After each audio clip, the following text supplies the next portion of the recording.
Se você ainda não se inscreveu no nosso canal, corre lá se inscrever agora, porque isso ajuda a gente a trazer conteúdo de qualidade para vocês. E segue também nas nossas redes sociais para não perder nenhuma fase desse universo da criação.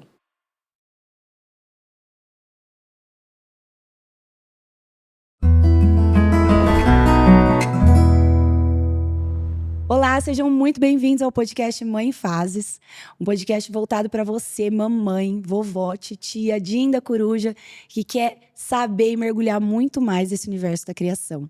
Hoje eu tô com duas convidadas super especiais aqui. Elas vão se apresentar para vocês conhecerem e saberem um pouquinho mais delas. Mariana e Aninha, tia Aninha, se eu posso chamar assim, né? Mari, me conta, quem é a Mariana?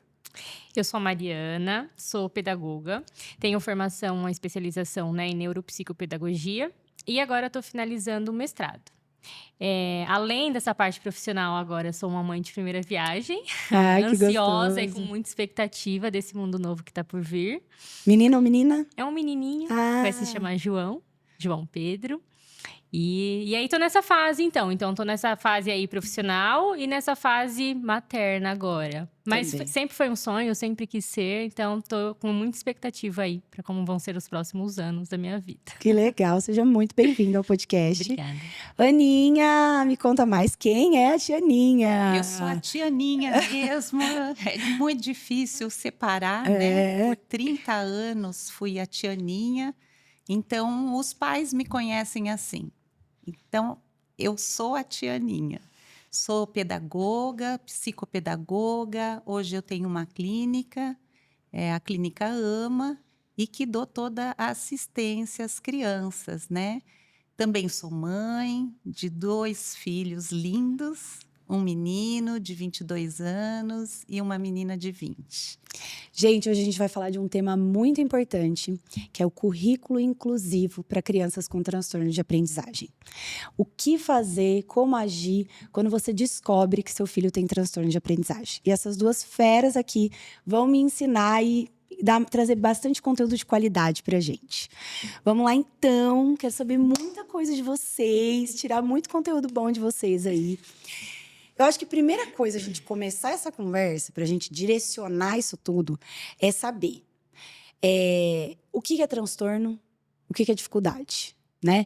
Porque às vezes a mãe fica aí desesperada e a criança tem uma dificuldade, né? Então, existe essa diferença, gente, transtorno e dificuldade? Mari, existe diferença sim, mas é o que a gente vem enfrentando, é que essa diferença não está sendo olhada, né? Então, muitas crianças chegam para a gente com transtornos e, na verdade, elas têm apenas a dificuldade escolar.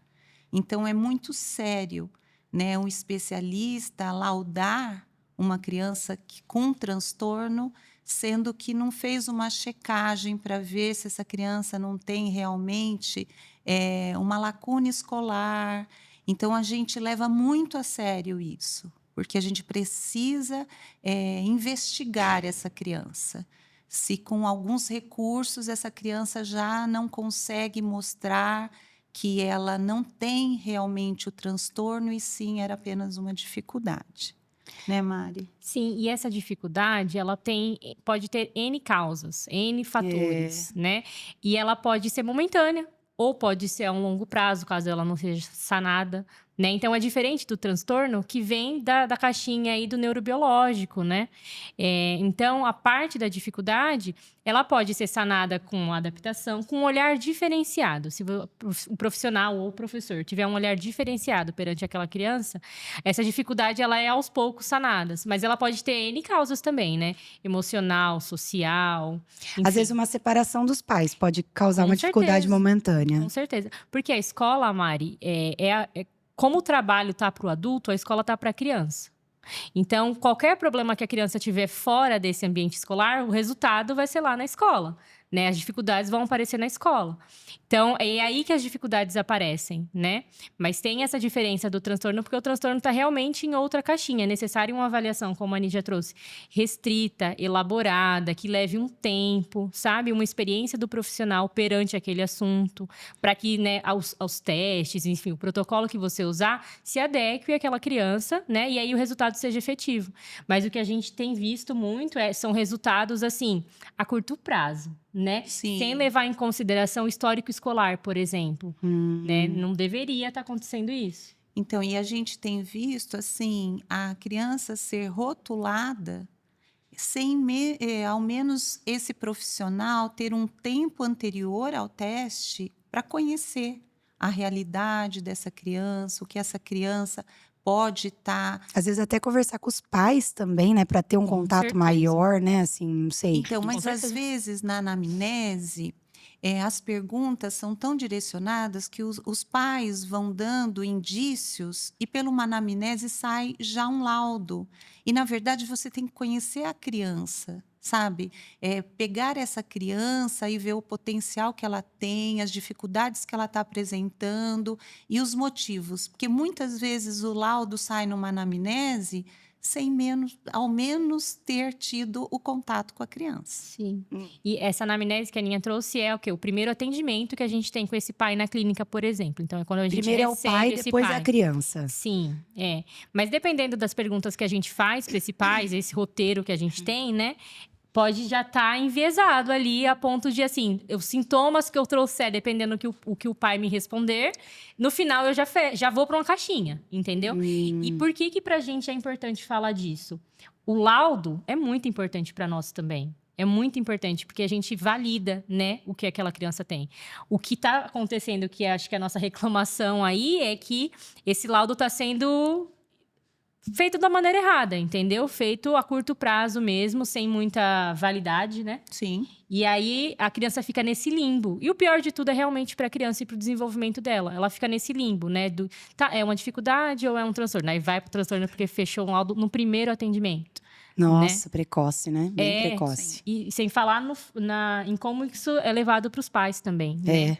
Dependendo de como o pai vai, porque imagina, o pai nos procura como auxílio, né? Ele quer uma ajuda para entender o que está acontecendo.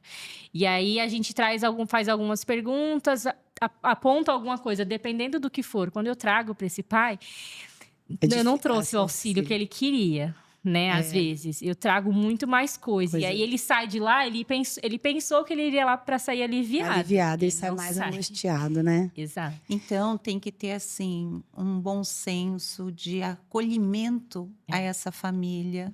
Saber que essa família, ela é leiga. Então, a forma que você vai passar para também acolher, né? Porque eles vão em busca de acolhimento. E você, muitas vezes, não tem uma coisa positiva da forma que eles gostariam de ouvir. Então, a forma de passar para a família é muito importante. E assim, para as mães que estão nos assistindo, né? Vovó, titia, às vezes para elas entenderem. Vocês conseguem explicar para mim de uma forma rápida, né? Mas meio pontual e explicando quais são os transtornos, né? E o que é característico mais ou menos de cada um. Tá. Então, muitas vezes, né, a criança é desatenta. Então, a criança tem um TDAH. Nem sempre o TDAH é porque a criança é desatenta, né? Então, o que a gente tem recebido muito são crianças com TDAH. Aí você vai investigar, essa criança, ela não precisa estar sendo medicada, ela pode simplesmente, através de recursos, Acompanhamento, né? acompanhamento, dar conta. Mas tem o contrário também. Tem aquela criança que ela vai precisar de um medicamento e que a família não está pronta. Então, também atrapalha muito o desenvolvimento. Então, é isso que eu falo, ser parceiro da família e trabalhar mesmo a necessidade que aquele serzinho tem. Então, o TDAH nem sempre é necessário medicamento, né? O TDAH é um que tem aparecido, né? Demais na nossa clínica. A gente tem a dislexia, a dislexia é quando a gente percebe que a criança só está decodificando uma leitura, ela leva muito mais tempo, então a turminha já avançou na leitura e aquela criança ainda não tem uma compreensão do que lê. Isso levanta para a gente uma hipótese. Também não é motivo de chegar e falar, essa criança tem uma dislexia, né, É Mari? que nem eu já ouvi falar muito que a dislexia é troca, quando tem as trocas silábicas lá Isso. né? Não entendo muito. Só essa troca em si, por si não caracteriza Não. a dislexia. Não, não.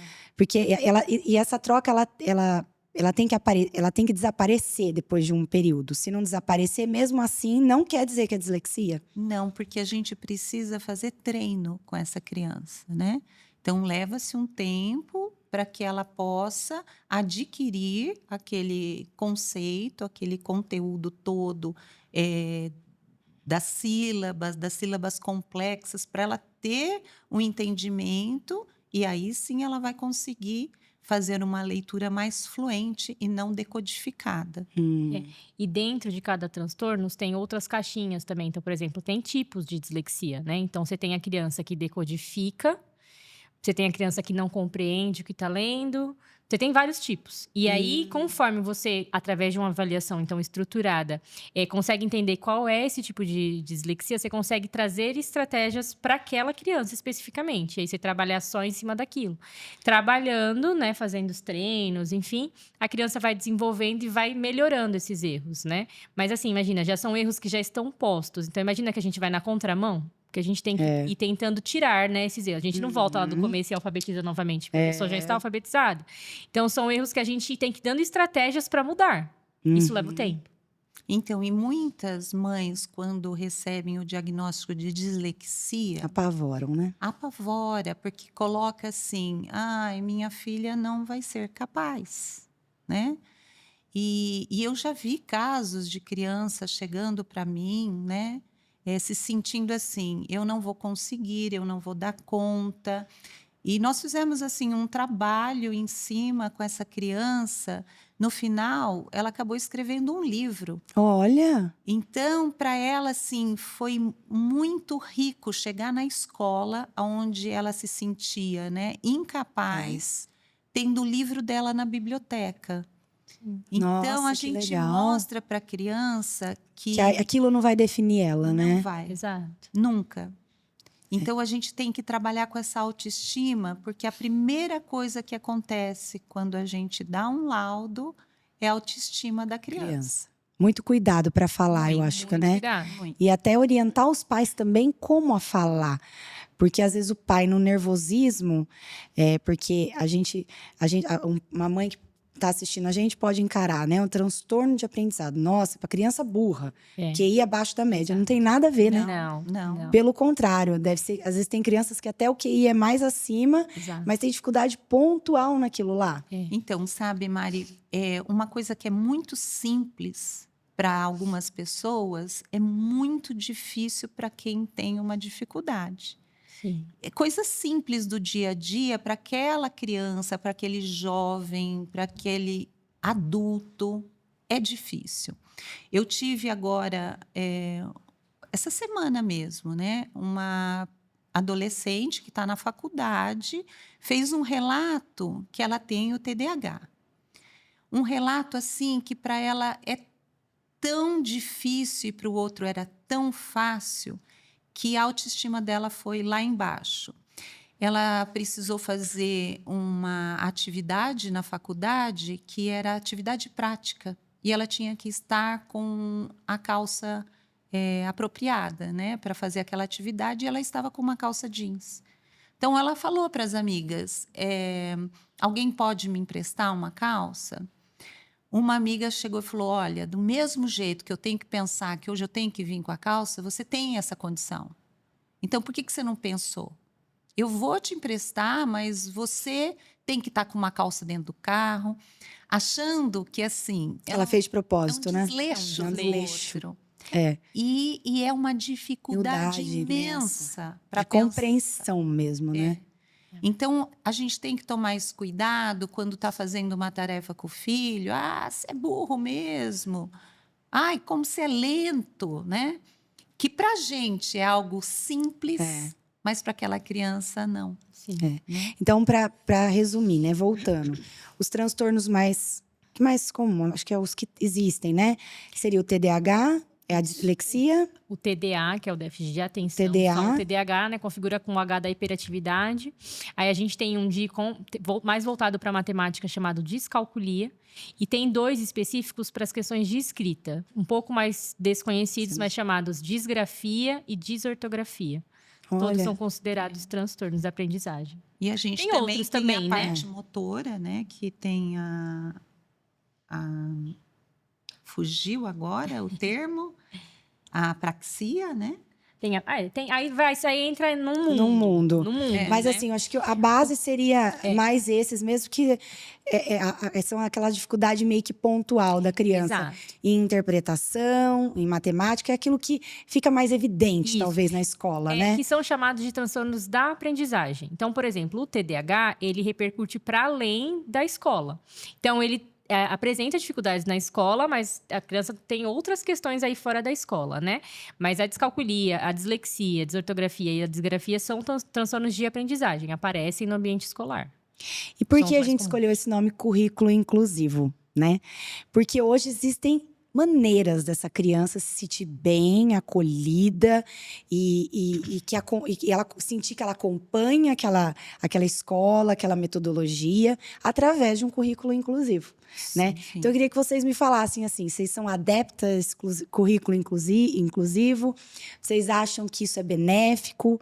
Como que é isso, assim, entre essa conversa de vocês com a escola para estar realizando esse currículo inclusivo? As escolas têm boa aceitação de adaptar as atividades para aceitar aquela criança? Mari, nos meus 30 anos, eu sempre trabalhei com esse diferencial, né? De que forma que eu trabalhava? As crianças não aprendem da mesma maneira, né? Cada uma aprende do seu jeitinho. Então, eu sempre fiz grupos diferenciados, ofertando. Tem criança que aprende mais pelo visual, tem criança que é mais o auditivo, tem criança que precisa do concreto. Então, a gente tem que entender como aquela criança aprende. Você não pode colocar todas dentro de um pacote só e trabalhar da mesma forma.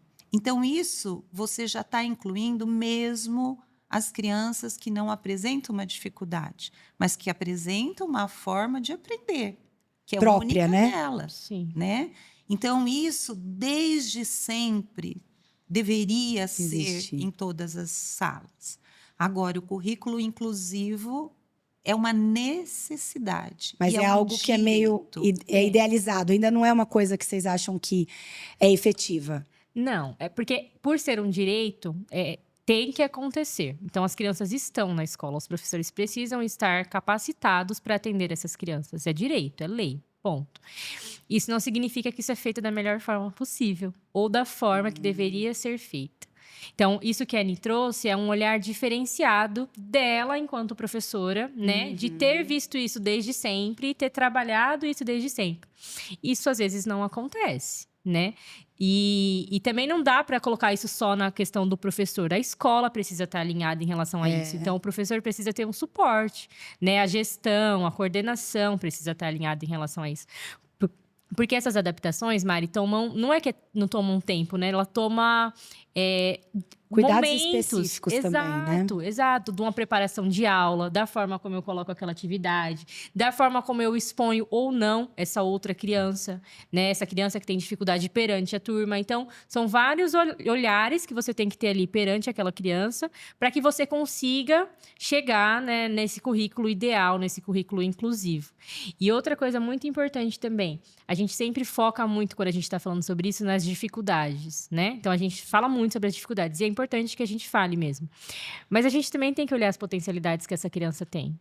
E por vezes, essa potencialidade também é diferente dos demais. E a gente quase nunca fala sobre elas ou quase nunca expõe sobre elas numa sala de aula, por exemplo. né? E elas existem. Existem, e tem criança que tem altas habilidades, né? Ah, então essa criança tem altas habilidades, ela tem que ir para o outro curso. Para passar de ano, né? Tá no primeiro ano, ela tem que frequentar o segundo, porque ela é muito além. Só que ela tem também a parte emocional. Então, a gente tem que ver o todo dessa criança. Não adianta simplesmente antecipar. Mas dentro de uma sala de aula, você enxergar aquela criança com esse potencial e fazer algo para ela também. Uhum. Para que ela se sinta dentro daquela sala de aula tão exigida quanto o outro. Sim. Exatamente. Mas para isso você tem que fazer algo diferente. Mas eu vou falar por mim agora, tá? Por mim. Eu acho que, assim, eu concordo muito com o que você falou, Mari, nessa coisa de enxergar as outras potencialidades da criança e você valorizar isso. Uhum. Eu sempre fui uma criança desatenta. Eu tenho TDAH, né? Eu acho que eu tenho bastante H, sou bem hiperativa. E eu nunca fui muito bem em matemática, né? E eu sempre na escola, né? Que eu estudei numa escola tradicional a vida toda. E eu acho que antes isso era muito pior. Hoje ainda existe uma valorização, existe um foco, talvez, para Tem isso. um olhar Um para olhar isso. para isso. A gente fala sobre isso agora, né? Mas né? Antes. Mas antigamente não tinha, então eu fui massacrada na escola, né? Eu me sentia burra, incapaz e tudo mais. Mas sempre tive muito talento para comunicação. Sempre gostei de conversar, sempre fui comerciante. E talvez, assim, falta isso nas escolas. De falar, ela não é boa em matemática, mas ela tem uma oratória, Exato. ela tem uma parte de comunicação. Eu acho que falta isso, Eu né? tenho um exemplo disso muito bacana. Eu estava com a turminha que se alfabetiza, né? E tenho a formatura. Então, no dia da formatura, eu tinha uma criança que gostava muito de cantar. E tinha, assim, uma voz diferenciada. E na festinha, né, na hora de receber o diploma, eu fiz um coralzinho, mas que ele que puxava. E depois a família assim deu uma importância tão grande para aquele momento e levou ele para fazer canto. E ele chegou até participar do The Voice. Olha que legal. Então você vê assim que é uma potencialidade Pouco descoberta. explorada. Sim. Tão assim, porque eu via que ele gostava, então pus ele em evidência e a família ali percebeu, opa, vamos em busca disso, né? Vamos focar no que é bom. É. E a gente acaba focando só no que é ruim. Sim. E uma coisa que eu acho que, assim, não sei se mas é uma dúvida comum. A gente escuta muito dos nossos pais, das pessoas mais antigas, isso é frescura. Na minha época não tinha isso. Vocês acham que isso sempre existiu? Lá atrás, mesmo com a falta de informação, porque hoje a gente tem muita informação. Então, a criança que nascia com o olhinho fechado já nasce com o olho estatelado. Hoje, a criança ficava durinha com tanto tempo, já fica durinha com. Então, é tudo muito acelerado. As nossas crianças recebem muita informação. Vocês acham que isso, lá atrás, tinha menos por falta dessa rajada de informação ou não era visto e não era. Não tinha um foco para isso, as crianças apanhavam e tudo mais? Ou vocês acham que é algo que, por conta dessa informação, que foi algo que meio que surgiu de alguns séculos, assim, de um século para cá? Eu acho que é de tudo um pouco, né? Aumentou, talvez, né? Aumentou, mas antigamente a criança era a criança lerda, a criança burrinha, a criança que, essa não vai dar para o estudo, então fazia o quarto ano, já parava, Isso, né? muito. Não continuava. Então, e hoje os pais que ainda falam assim, não, isso é frescura. Se você puxar, ele próprio Tem o mesmo histórico. tem a Tem a mesma mesma história. Tem o história. mesmo histórico. Então, por isso que ele não lida tão bem com essa investigação, porque aí ele vai precisar entrar em contato com aquela dificuldade que também ele tem, né? Eu penso que sempre existiu. Acho que a gente que não sabia falar sobre isso. É igual ao autismo, né? Exato. Que todo mundo fala, tem muita criança autista. Sempre teve. Era criança difícil, a criança que não Exato. escutava, ela né? Já tinha. Eu tenho, né, um primo que era autista, mas lá atrás, hoje tem 40 e poucos anos, lá atrás não tinha. Não, Então ele era malcriado, Era aquele, né? O diferente. O diferente. que ficava meio que escondido na família, que não ia muito nos eventos sociais, né? Que quando a gente ia dentro da casa da pessoa, esse meu irmão tem um problema, né? Tem alguma coisa. Então era aquele excluído ali nesse sentido. Né? Hoje a gente sabe falar sobre isso e o que é isso. E assim, vocês sabem, as mães, né, as vós, as tias que estão nos assistindo, como identificar precocemente, né? Quais são os sintomas que vocês podem, assim, alertar a mãe? Não sempre dizendo que não é isso, a febre não quer dizer que você está com Covid, mas é um dos sintomas. Então, alertar essa mãe para ter um olhar, falar, opa, tá nessa idade, não tá legal, já tinha que estar fazendo isso. Para que ela também dê base para essa criança e procure uma profissional para dar, né, sustentação para essa criança crescer de forma saudável.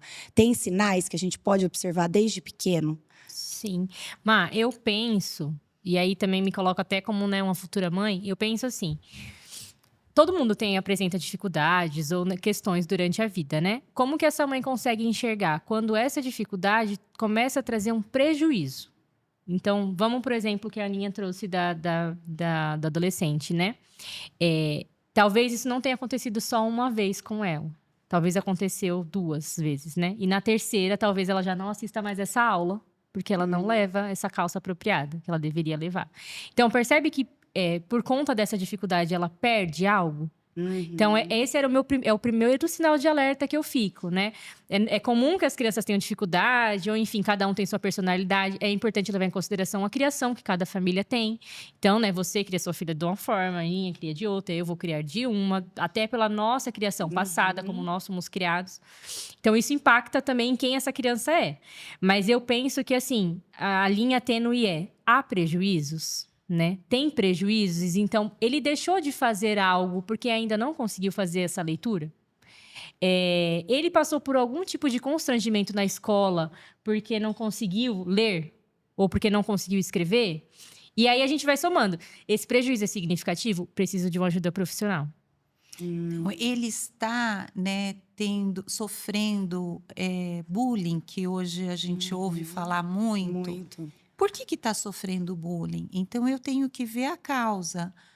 Ele é muito lento, ele não acompanha.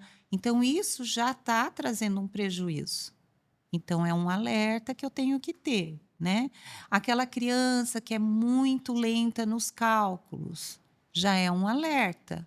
Está faltando estímulo para essa criança, né? Pode ser a metodologia que não está legal? Com certeza, Pode ser. que não está adequada ali para o que aquela criança tem para oferecer, vamos dizer assim, né?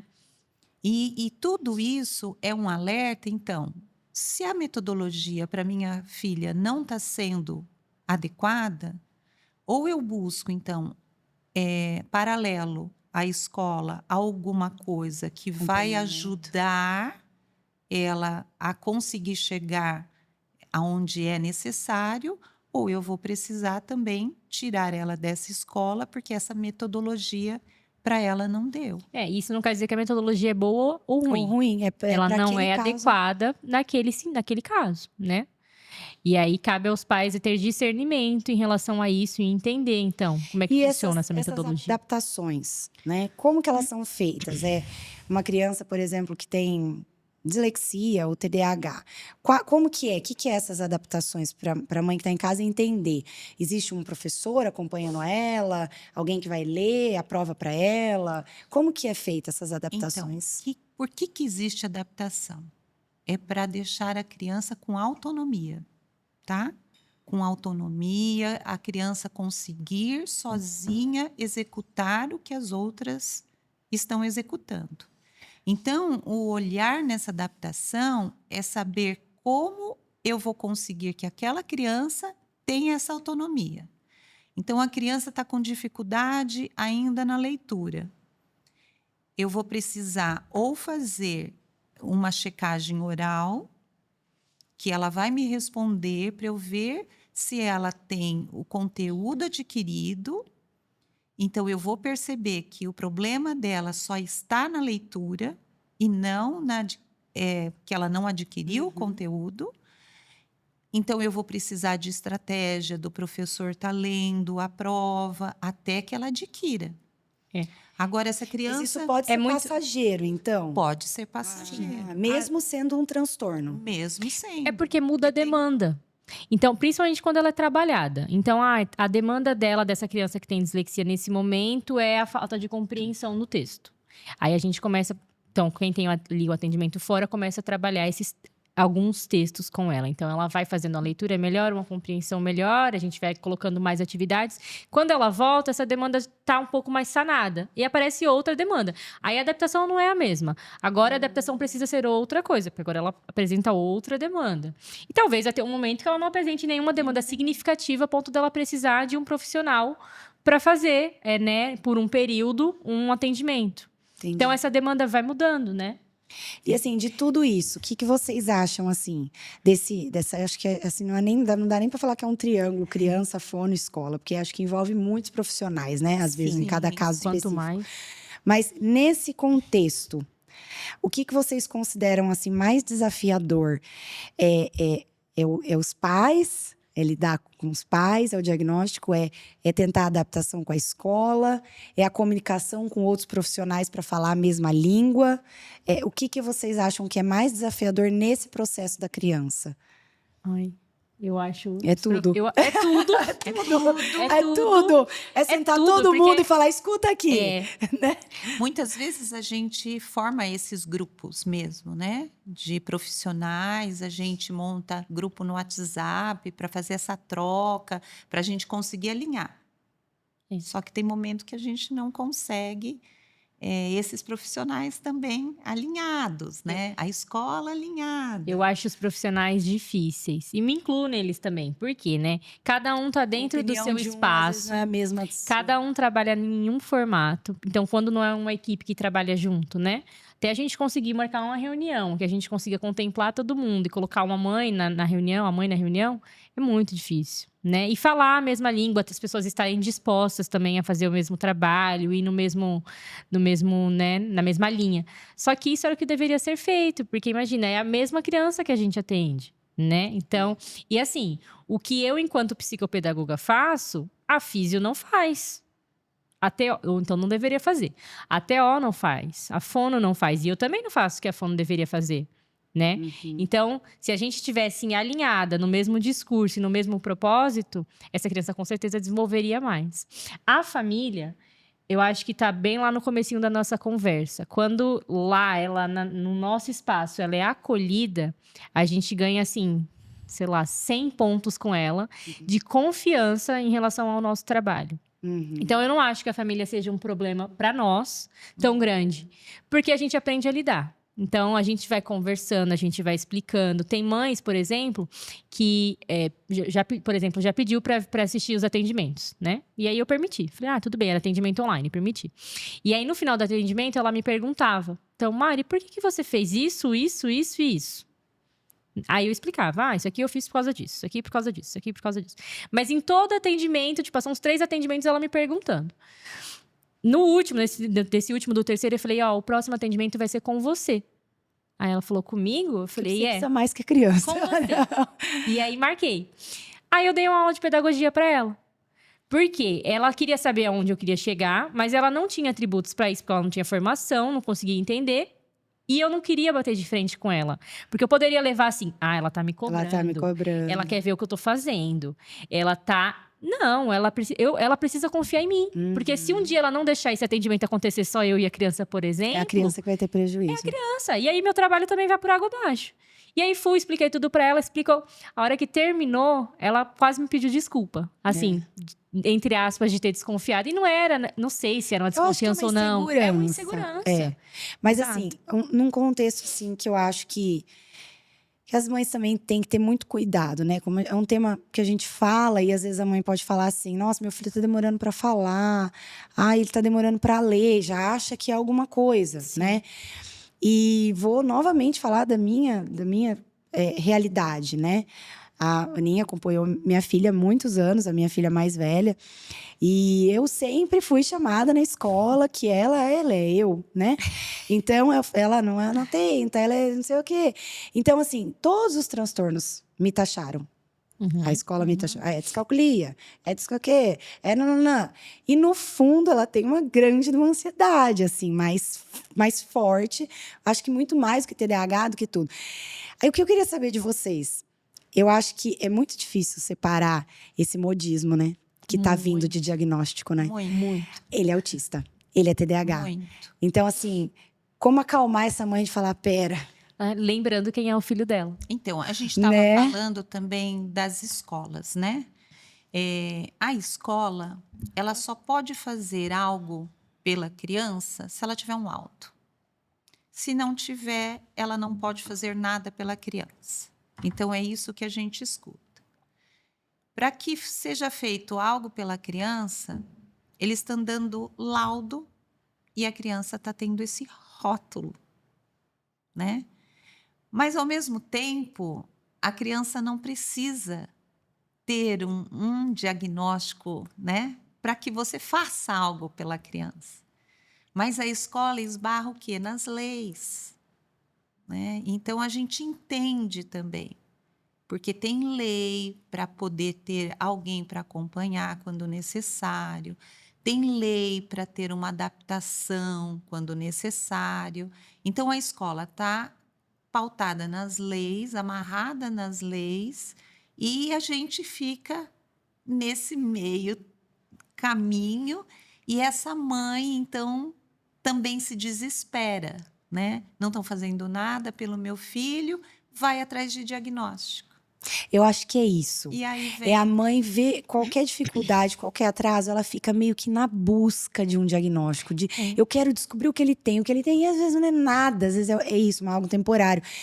Porém, eu acho que veio uma onda aí de rótulos de Sim. crianças. Eu mesmo conheci algumas crianças, assim, algumas mães que falaram assim: ah, meu filho é autista. Gente, você olhava para a criança não era autista. Depois passou um tempo, você acredita que não é autista? Então, assim, Eu isso já é muito ouvi, sério. Mari, falar em deslaudo. Eu não conhecia essa palavra. Nossa, esse é novo para mim também, deslaudo. Porque o laudo foi dado errado. É uma linha muito tênue. A gente tem que tomar muito cuidado com isso, porque tem as crianças que precisam desse diagnóstico, né? Então, ao mesmo tempo que a gente está nessa busca e trazendo, né? Faz uma avaliação melhor, que seja mais tempo, que considere outras coisas, demandas sociais. O diagnóstico traz esse direito, né? Coloca a mãe com essa lei, sabe? Coloca essa mãe numa posição, assim, mais séria em relação àquilo, né? Em relação à dificuldade que é apresentada pela criança.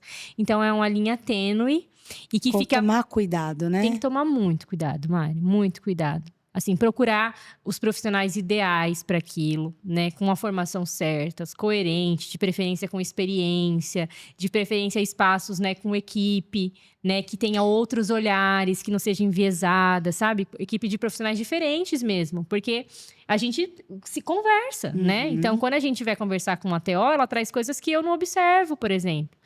E que às vezes a gente quer chegar no mesmo ponto, mas que eu só olho do campinho da pedagogia, entendeu? Então, e você tem que ter falou, cuidado. vocês falaram um pouco, né?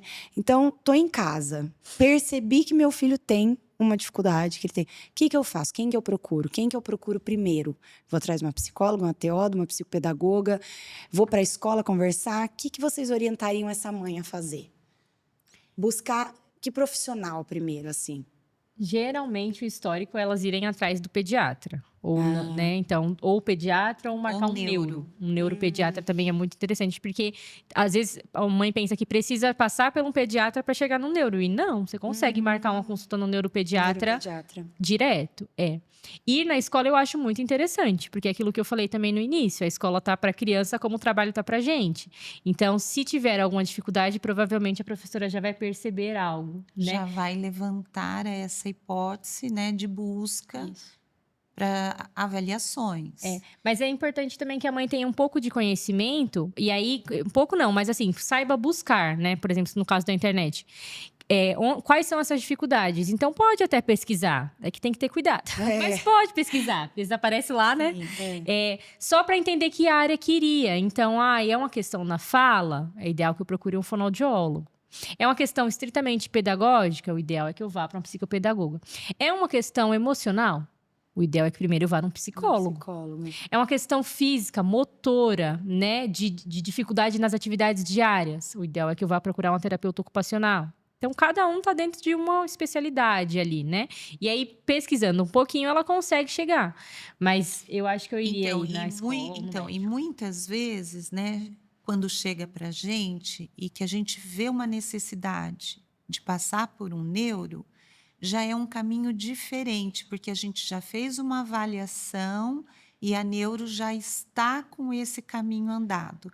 Porque se vai para neuro, eles vão pedir para que a gente faça a avaliação. Isso. Então, às vezes, a gente buscar, assim, cortar esses caminhos dentro desses profissionais para depois já ir com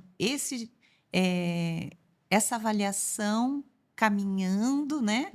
Para aí sim sair um diagnóstico. Você já vai para neuro com um material, com um relatório, com uma experiência de um profissional que já está ali, nem que seja um mês, atendendo a criança.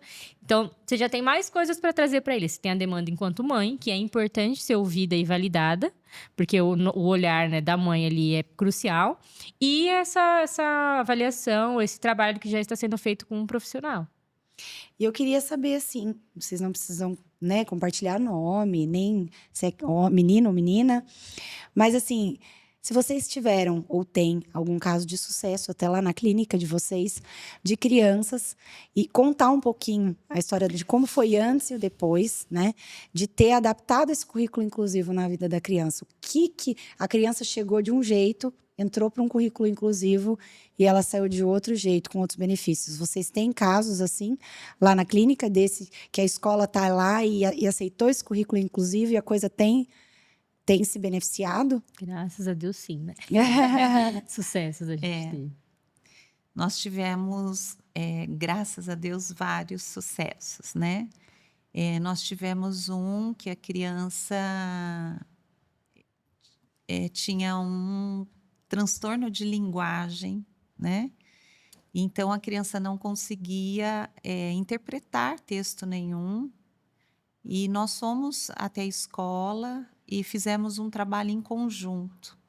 Essa criança hoje, eu atendi ainda hoje, ela fez uma redação maravilhosa. Eu fiz também uma redação usando a imagem dela para ela se apropriar com imagens e colocar algo da vidinha dela. O texto que eu terminei hoje, assim, para mim diz tudo, né? Existem, assim, acho que vocês devem ter abordagens específicas, né? Para cada, que nem você falou, essa daí eu desenhei. Isso que é legal, né? Cada criança você deve ter uma abordagem específica para aquele transtorno, para que a coisa, porque o transtorno acho que é o quê? Falta desenhar na cabeça da criança, né? Sim. Porque o TDAH, por exemplo, eu sou TDAH. Eu vou ler um livro. Eu sinto que, assim, logicamente, se o livro me interessa muito mais, eu leio. Mas se eu tô lendo um negócio que não me interessa, ou eu quero ir lá pro final logo de uma vez. Sim. Ou se eu falo, não, eu tenho que me concentrar, eu vou ler. Mariana, você tá lendo, Mariana, você tá lendo. A hora que eu tô lendo, isso, né? eu tô tão focada, Mariana, você tá lendo, Mariana, você tá lendo, que eu tô na última fase. Eu falei, o que eu li mesmo? E assim, com isso, eu queria saber, né? A criança, então, que ela não trata, porque, no meu caso, eu não tomei. Na minha época, não tinha Ritalina, não tinha nada. Eu fiz professora particular e, fui tocando a vida, né? Diferente de hoje, que a criança tem todos os recursos, né? Sim. A criança que não trata esse transtorno, né? Na fase adulta. Piora muito. O que pode acontecer? Tem muitos prejuízos. Sim, Muitos. porque você não tem prejuízo só acadêmico. Você tem o prejuízo social, você tem prejuízo no seu trabalho. Porque, como eu disse lá no início, o outro não entende a sua dificuldade. Então, é visto assim de uma forma muito negativa. E você o tempo todo ficar, olha, eu sou assim porque eu sou TDAH, né? Muito chato, né? É muito chato, é limitante você ter, não é só frustrante, né? Então vai te limitar no trabalho, vai te limitar na parte social, de relacionamentos, No ir e vir, né? Em espaços, assim, de dirigir, por exemplo. dirigir, se perder no caminho, né? Assim, se fizer uma rota, sempre faz a mesma rota, aí tem alguma coisa nessa rota, não consegue calcular outra pra ir. Não, o Conhecendo meu a cidade, marido, estando na cidade, não a consegue. vida toda ele falou que ele é TDAH, meu marido. Eu não vejo nada de TDAH nele. Ele é focadíssimo, ele é planilhado pra tudo. Então, assim, eu, como TDAH, eu não tenho senso de localização, Exato, sim. gente. Meu marido fala assim, às vezes, a gente tá numa rua, andando. Ele fala, amor, é aqui, vira aqui.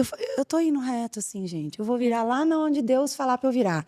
Porque eu não tenho muito esse senso de localização. E eu lembro muito, né, que a tia Ninha acompanhou minha filha há muitos anos, a minha filha mais velha. E eu lembro que eu falava assim, porque assim, eu acho que a gente, como adulto, a gente vai criando artifícios Mas é, pra driblar todo esse negócio que a gente tem que lidar, né? Então, sim. agenda, coisas que a gente vai driblando. E eu lembro uma vez que eu tava falando na conversa com a tia Ninha, nem sei se ela vai lembrar, que ela falou assim: não adianta você dar 5 comandos para um TDAH. Então, é bom a mãe que tá em casa saber disso, né? Então, se você é o filho, você sabe que seu filho tem TDAH, eu acho que não é legal você falar, quando você fala assim, né? Estende a toalha, troca de roupa, escova o dente, acabou, né, tia Ninha? Não, Lembra que você me falou tem isso? esse recurso, É. né? Vai fazer um, E vai olhe lá. voltar e o Se restante, fizer um, E olhe o lá. restante ficou, né? A gente não pode dar tantos comandos. E isso a gente vai praticando. Então, o adulto, como que hoje tem um monte de meme na internet, muitos, né? muitos. Que vai pegar a bolsa, viu um copo, pega o copo, vai pôr na pia, acha um lixo, vai pôr. Nossa, Você não saiu de casa, não pegou Não, a chave, nada. porque você se perde. Então, é treinamento. Essa adolescente, o que que eu fiz, né? Você vai precisar fazer uma agenda todos os dias que tiver essa aula prática, tá? Tem que estar na agenda. Você precisa olhar a agenda todos os dias. É diferente da outra pessoa que já tem essa condição. Estabelecida, né? Que sabe que Mas- quinta-feira precisa. Precisa. Inclusive, pra olhar a agenda aí, colocar o celular pra despertar. Isso. Entendeu? Porque assim, é que nem eu ia te falar, eu até pedi uma dica pra mãe que tá em casa. Uma mãe que precisa sair para trabalhar cedo, né? Sim. Né? Por exemplo, o meu caso, que às vezes eu tenho que sair para trabalhar, tenho uma adolescente em casa e eu tenho que dar vários comandos para ela, porque Sim. ela tem que, eu tenho que falar, às vezes lembrar, ó, desodorante, blá, blá, blá, blá, blá, né? E aí por alguns minutos, alguns dias, eu criei uma rotina, né? Eu falei, gente, eu vou criar um quadro da rotina. Não funcionou, porque ela esquecia de olhar o quadro da rotina. Simples. O primeiro passo ela não cumpriu. Primeiro. Entendeu? O de olhar, ela já não olhou. Então, ela já esqueceu lá. E eu chegava à tarde e eu falava, você fez... Ai, esqueci. Você fez... Esqueci. Mas tá na rotina. Mas onde tá o quadro da rotina? Onde que vê? Então, assim, gente, é isso que você falou. É, Pra além da rotina, colocar o celular você pra tem que despertar. pôr, porque o celular vai estar na mão. É. Despertou, Ah, isso aí vai vai. te despertar para alguma coisa. Ah, preciso lembrar, né? E eu acho que o mais importante do TDAH é fazer na hora, né? Na hora. Lembrei, eu já faço. Não é porque se a gente falar aquela coisa assim, eu já faço pro TDAH, não... Mari, eu mando recado, mensagem 3 horas da manhã. Se eu dormir, Acabou. a mensagem não vai. Então, você recebeu uma Eu mensagem sou às 3 dessas. horas. Eu vou te falar. Eu sou daquelas que começa a digitar a mensagem. O meu filho fala: mãe, vem me limpar. Eu não aperto o enviar.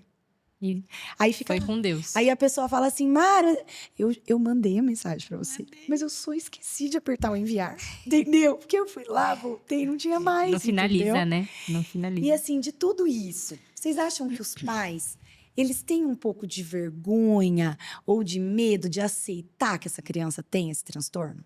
Ou você acha que os pais estão mais na aceitação? Olha, eu vou te dar um exemplo de uma mãe que eu estou atendendo agora.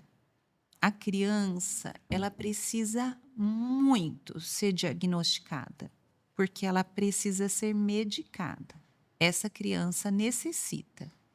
Mas a mãe mora numa cidade pequena e lá, se falar que a criança tem TDAH, o outro amiguinho não pode sentar perto, porque pega. Meu Jesus.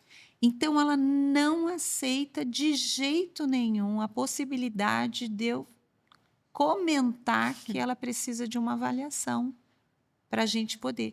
E essa criança está em sofrimento, porque ela passa 2 horas, estuda, vai lá, tira 2. Vai lá, tira 1, porque ela não consegue reter.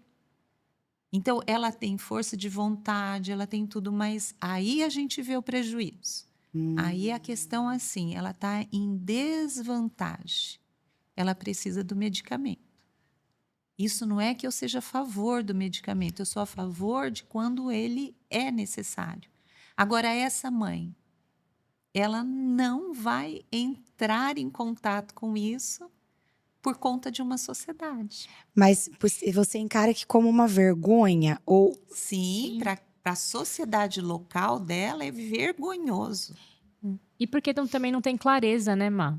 Para poder falar sobre aquilo, né? Sobre aquele transtorno. Então, quando a gente pensa no acolhimento da mãe, nesse início, a gente também precisa fazer como se fosse uma formação com ela.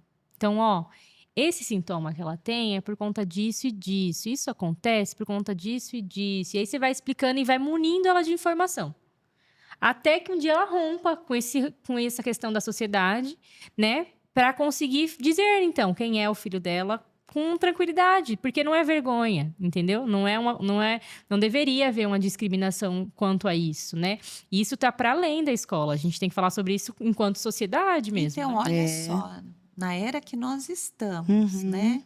Ainda achar que um TDAH pega, nossa. imagina, é uma Muito cidade sério. pequena, mas tem, toda cidade hoje tem informações, né? Então, Mas eu acho que é romper isso de achar que a criança com um transtorno é burra. Sim. É isso, eu acho que é o maior. E eu acho que começa nos pais, né, Mari? Sim. Porque a hora que você olha, o pai, ele fica com aquela coisa, ai, era meu, tão perfeitinho, nasceu com problema, assim, né? Quase fica aquela como coisa. uma quebra de expectativa. Para as crianças que é mais nítido, chega a ser uma quebra de expectativa. Inclusive, os pais passam por luto em relação a isso. É quase uma fase de luto mesmo. Né? Como se fosse uma morte. E é uma morte da expectativa que aquele pai tinha sobre o filho. Então, eu achei que fosse fazer isso. Mas já não vai fazer isso porque não tem isso. Então, é eu difícil. tive um caso que a mãe recebeu um diagnóstico que a criança tinha poucos dias de vida. Por uma síndrome, uma doença rara, e só que depois foram fazendo diagnósticos e era uma criança TEA, né? Nossa. A mãe aceitou de tal forma porque ela ia perder a criança. Imagina como mudou, Mudou né? a perspectiva. Então, ela não teve esse luto, porque o luto maior seria perder de fato. Mas muitos enfrentam esse luto, né? Da criança idealizada, da criança perfeita, e de repente eu me deparo que não é bem assim, e o que eu faço agora? Aí a gente tenta resgatar, então, essa memória da sua criança, não da criança perfeita, mas do seu filho, né? Não da expectativa que você criou sobre ele, mas do ser humano que você gerou, que você tem, que você está educando. E aí resgatando isso de uma forma afetiva, paciente. Porque a gente não pode jogar esse tanto de informação no início, por exemplo. A gente vai ir aos pouquinhos, né? Um pouquinho um dia, um pouquinho outro dia, um pouquinho outro dia. E aí uma mãe que quase... olha como é engraçado. Às vezes a gente pega as mães, elas conversam muito na recepção, né? Muito. As crianças entram, elas ficam lá conversando na recepção. Dá pra fazer um podcast lá, viu? Ah, Dá que pra botar legal! os Ó. Mas assim, é comum a gente ver mãe que não falava sobre esse diagnóstico, e aí com o tempo a criança em atendimento começa a falar na recepção, e aí vai falando para outra mãe, a minha também tem essa dificuldade, tá aqui porque tá trabalhando isso. Taraná. Começa a ver que não é um bicho. Aí né? sai da recepção e começa a falar em outros lugares, sabe? E vai se apropriando disso. O mais importante é se apropriar tanto a família quanto a criança, né? Saber quais são as características dela. É justo que ela saiba. Já que a gente tem informação sobre isso, é importante que ela saiba. Porque uma hora que vier alguém que não entenda, não que você precise se justificar sempre, mas você pode pelo menos responder, né? Você não precisa sentir. Né? E se essa forma aí, que essa outra pessoa que não tem tanta paciência, né, não vier de uma forma legal, isso pode virar uma questão séria, inclusive, né? E que a pessoa precisa se munir ali, de direitos mesmo, né? E também é muito interessante quando essa mãe tem essa aceitação e começa a esclarecer para o filho, e o filho entender a condição dele e também se aceitar com suas limitações. E aí a gente vê um progresso muito grande. Tivemos exemplos assim. É tão gostoso ver quando a criança se reconhece dentro das características que a gente vai mostrando para ela, né? Então, olha, realmente, nessa parte você tem uma dificuldade. Nessa outra você vai super bem. Nessa parte você tem dificuldade, a gente vai te ajudar. Aí ela começa a se entender melhor. E aí ela começa a trazer para a mãe. Então, a gente já teve essa fala, né? De uma criança que trouxe para a mãe, assim, a mãe chamou atenção por uma questão na escola, e aí a filha falou, mãe, mas eu sou assim mesmo. Eu tenho mesmo essa dificuldade. Eu tô tentando melhorar, mas eu tenho. E os meus amigos também já sabem. Legal, né? Assim. Aí a mãe ficou assim, tipo, como assim, né? Porque a mãe se dói tanto. Eu acho que a mãe se dói. Mas eu acho que, no fundo, eu como mãe posso falar, a gente nem se dói tanto por o filho ter um transtorno. É o que ele vai sofrer com esse transtorno. Sim. Né? Então, quando o filho traz uma queixa, né? Nossa, essa mãe vira uma leoa. E aí, quando essa criança traz, né? Eu sou aceito do jeito que eu sou, eu me reconheço com esse defeito, né? Com essa essa característica. não defeito, mas a característica que apontaram, né? Então, é gratificante. É gostoso, pra né? gente. E eu acho, não sei, eu como mãe de 3 filhos, eu acho que esse olhar da mãe com o filho piora um pouco pro primeiro filho, né? Sim, Porque a gente tem uma expectativa. A minha irmã é oncopediatra, e quando eu fui ter minha segunda filha, ela falou pra mim assim, ó, me mandou os parabéns, tudo, e falou assim, olha, o primeiro filho é mais amado, mas o segundo é mais feliz. Por quê? O primeiro a gente ama mais, mas a gente tem uma expectativa do primeiro, né? Coitadinho do primeiro, eu né? lembro que eu fiquei de repouso absoluto do meu filho. Fiquei 6 meses na cama, né? E aquela expectativa toda. Então, era tudo muito planejado. E eu encontrei uma mãe de aluna, psiquiatra, disse assim: quando que você vai já ter o próximo? Senão você vai sufocar seu filho. É mais ou Não menos coloca isso. toda essa expectativa que você teve. É. Tenha um segundo, né? E aí eu reformulei a frase da minha irmã, porque eu tive 3, né? Eu falei, o primeiro é mais amado, o segundo é mais feliz e o terceiro é livre.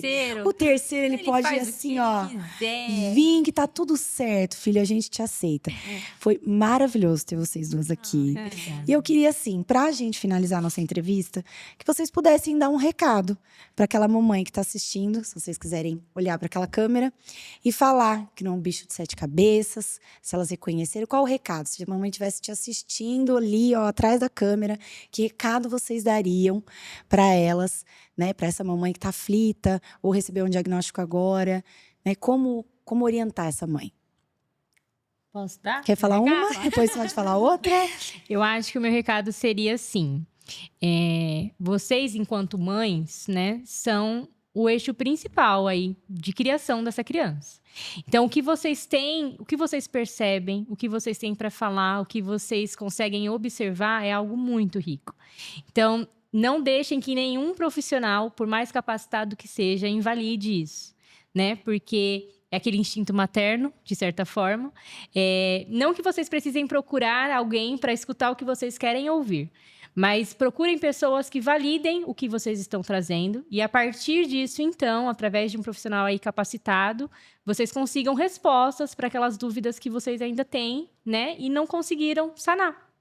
E acho que a outra coisa seria, apesar de tudo isso, apesar das dificuldades, enfim, olhem para as crianças de vocês como crianças, né?